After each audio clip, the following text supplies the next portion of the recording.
ঘন কুয়াশা মানে সচেতন চালক, এটাই শোনার সূত্রধারা। তাহলে ড্রাইভার আপনি ঘন কুয়াশাতে কি জন্য সচেতন হন না? ঘন কুয়াশাতে সচেতন ভাবে গাড়ি চালাতে হবে। এতে চোখ ধাঁধিয়ে যায়, চোখ কি ঝাপসা হয়ে যায়। তাহলে একজন ড্রাইভার উচিত কি ঘন কুয়াশায় আস্তে গাড়ি চালানো।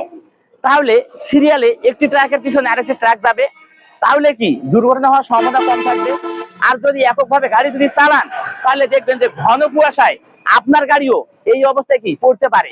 তাহলে আইল্যান্ড, তাহলে একটি ডিভাইডারের উপর কি উঠে যাবে আপনার গাড়িও।